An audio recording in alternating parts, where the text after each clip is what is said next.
discretion is advised. Hey everyone, this video is brought to you by Audible. Audible is offering you a free audiobook with a 30-day free trial membership. All you need to do is go to audibletrial.com/bgunlocked. The link is in the description below, and now enjoy the video. Hey everyone, welcome to the discussion for Tapestry, the solo variant. So, if you are watching this, you might have actually already watched my discussion for Tapestry, but probably by the time of this recording, there's actually a new run-through and a new discussion on the game. So definitely go check those out because it could be different. So that could be interesting. So here I'm going to be talking specifically about the solo variant and what I think of it and kind of how it's different from the regular game, the multiplayer game. All right. So first, this is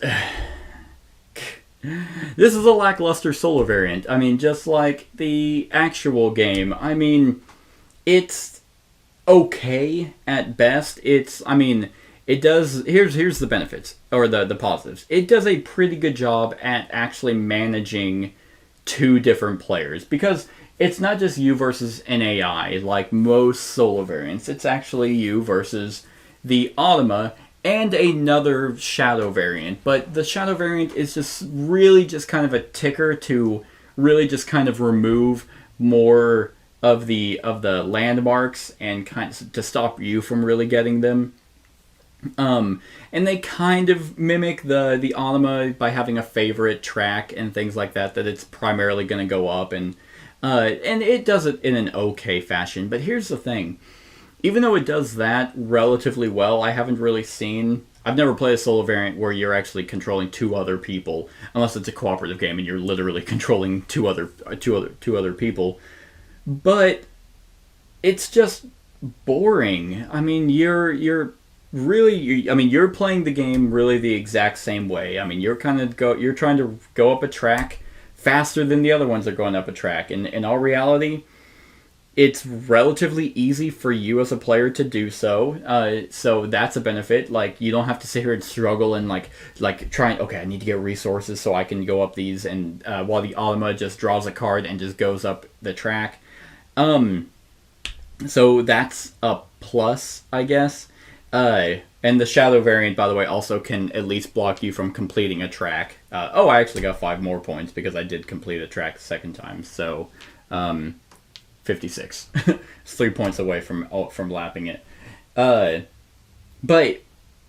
it's not complicated. Like, whenever you are playing the game, you just literally draw 2 cards and then you just put them together. And while the cards may look complicated, they're really not. You're just it's kind of actually, because you just look for the middle part, and it's like, oh, okay, well, the Automa is going to do this, and the Shadow player is going to do that, and they're just going to go up tracks. And the Automa does gain some benefits, which it does. There is a player aid to tell you what it does, but ultimately it's just so blah. Like, I don't know what I expected either, because the regular game plays really the exact same way. It's just a matter of, okay, well, are you going to get up the track faster than that person?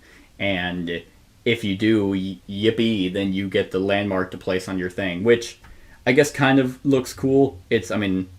So the Automa has a favorite track, which most likely is going to be constantly going up that one track. Even if it's like a tie, most of the time the ties are going to be like, hey, it's going to pick its favorite one that it's going over. And the favorite one might change depending on if you also want to do that.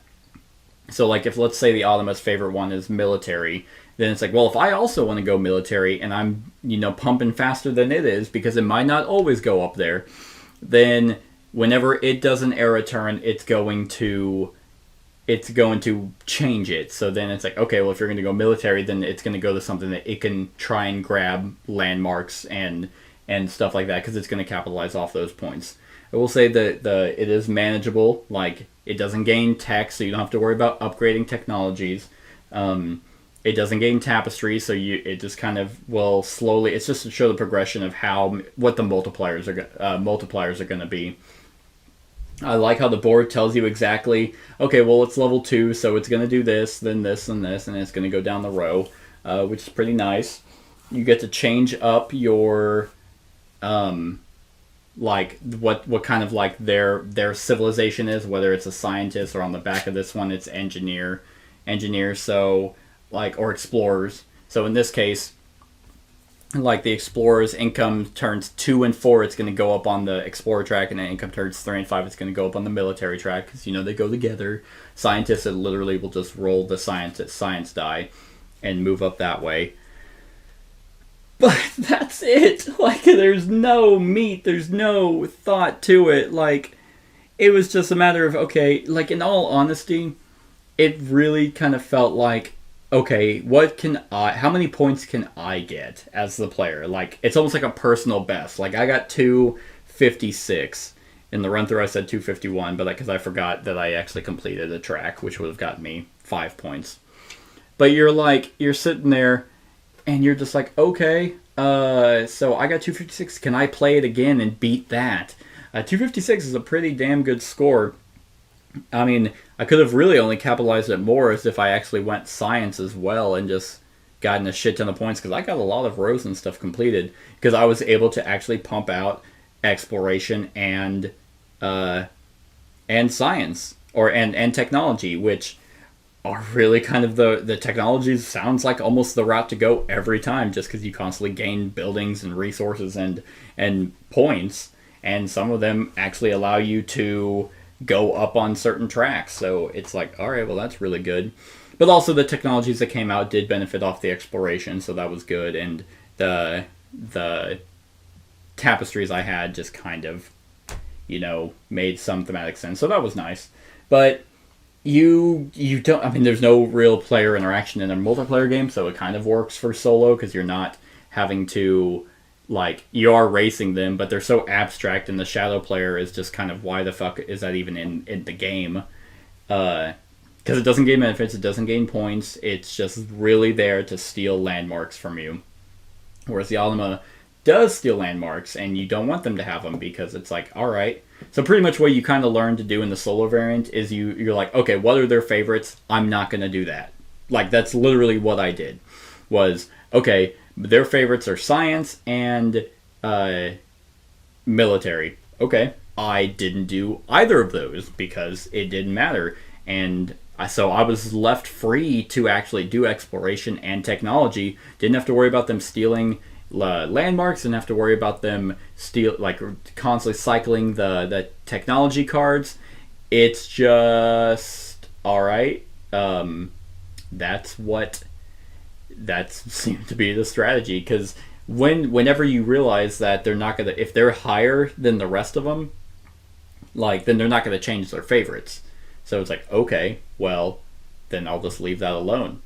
I mean, whenever I played the solo variant actually prior, I was like, oh yeah, I want to go science. Well, that was their favorite, and actually happened to be the Shadow's favorite. So it was fighting an uphill battle, because it was always going faster than I could to be able to get the landmarks. So I'm like, okay, well, I can't capitalize off the landmarks, which I need to fill this up. And science, in this particular case, benefits off of filling these up. So then I was like, all right, well, that's not going to work. So then I went exploration, things like that. I will also say that while they do have player aids, the player aids really aren't that good. The only one is like what the advanced track, like what those icons mean. But in all reality, it's just like, okay, so they're going to focus on all non-finished tracks. So if they can ramp really quick, then it's like, all right, that's then they'll move over and start trying to finish another one. But there's not enough game really for them to finish 2 tracks. I guess I got really close, but only because I happened to be able to roll the die and go up on that. And then the income turn one is actually really not beneficial at all. It does kind of show what the icons are, but it's missing a crucial one, which is when the Ultima gains its points. Like, that's a really crucial step, because the very first time I played the solo variant, I completely missed its very first one. So, like, the one where the multiplier is 1, 0, and 1, I completely missed that. So I jumped to 2, 1, and 1, and then 3, 2, and 3. Then I was like, wait, does it not get a 5th one? No, I know it does. Does it just do the 3, 2, and 3 twice?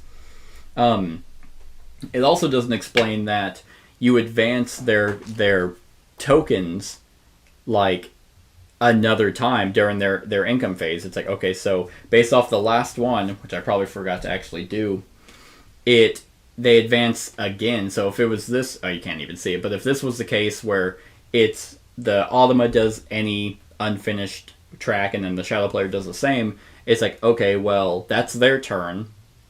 Like, they do that previously, and then the next time they era, you do these again, and so it would go up on the exploration track again, and then the Shadow's favorite. So that's pretty much what they do. It's just like they, in a turn where they will era or do an income turn, is they'll go on that track twice, which could make a difference depending on what it is, but once again, it's almost going to always be their favorites. So they'll ramp their favorites, and then they might move after they finish it. But even then, like, the Automa player was 2 spaces away from doing military, and then its second favorite would have been the technology track, because that would have been its closest. And I don't think it would have mattered. Like, in all honesty, since they were focused on the other tracks and I did the opposite, I was able to capitalize off of the landmarks, the abilities, and the technology one is almost a waste of time for the Automa, because all they do is they don't gain technology, so they just cycle that out. So it only kind of hurts me because it's like, oh, I might want one there. But the game doesn't even provide you really with any real ambition to get technology. Like, just grab them. Like, in all honesty, it's like, okay, I'll just grab this one. Yeah, lets me conquer. All right. Because all you really want to do is just have a lot to gain a bunch of points whenever you do your income turn. So then, granted, if it's on exploration and the technology, then it gets by the end of the game, it gets a multiplier of 3 points depending on how high it is. But you saw at 256 to 159 that even if it was higher on the track, it's still losing pretty badly. The game is just, the solo variant is just, it's not horrible. Like, I've definitely played worse solo variants, but it's like, but which is worse? Like an actual technically, like, mechanically bad one, or a incredibly boring one? Pick your poison. It's like you have a competent designer, and a designer that makes really good solo variants, but this one, it just felt half-assed. It's so half-assed. It's so boring. And really, the only thing that makes it even, like, it's more difficult is you just flip the board to hard. So that means that, in fact, I don't even think in normal, like, I don't even think you do that action again. Huh. No, yeah. So income turns really on hard, so no, actually I played it completely correctly. So yeah, that's the final score. What I was talking about was on hard, then they do their moves again. So that's an icon. Then they do in hard, they do the exact same thing, and then they do whatever bonus they got.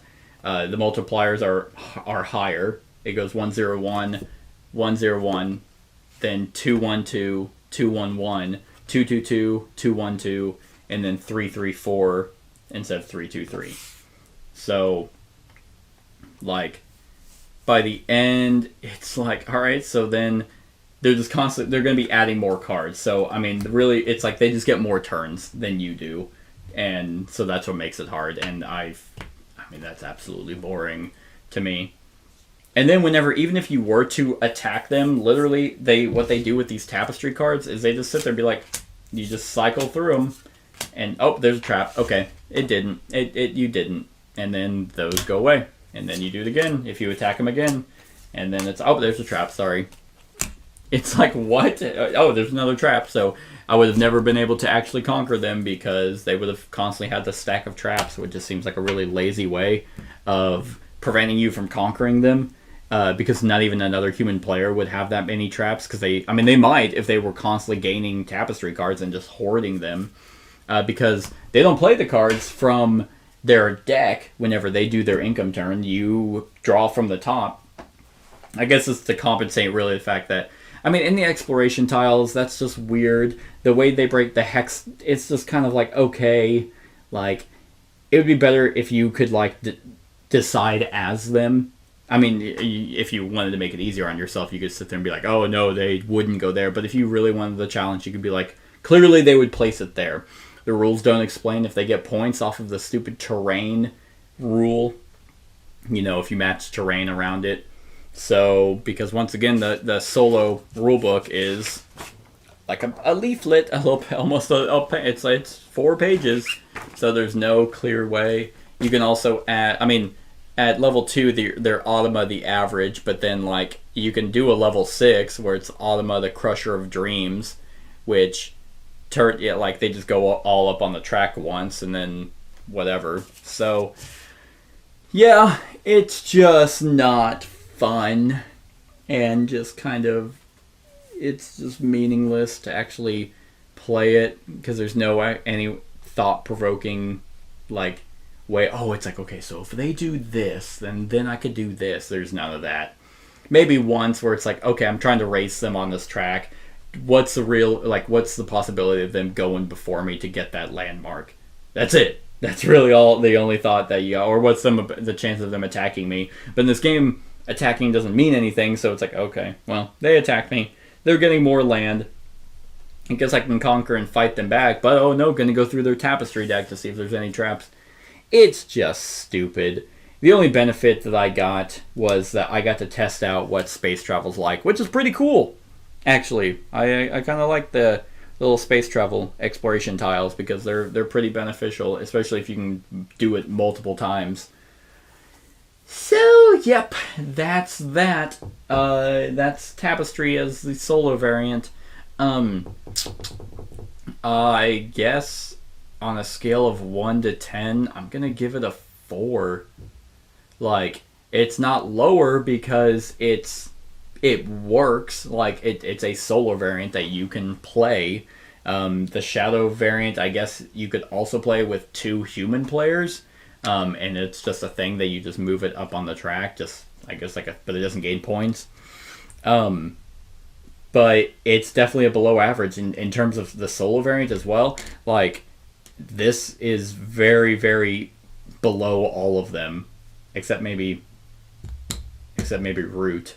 But that might have been fixed with its new expansion. So here, it's a real shame because the designers, like Stonemaier Games, the publishers, are just phenomenal in everything they make, that this just absolutely missed the mark, and you have to almost have them at a higher standard because it's like you've made amazing games, Viticulture, Euphoria, Scythe,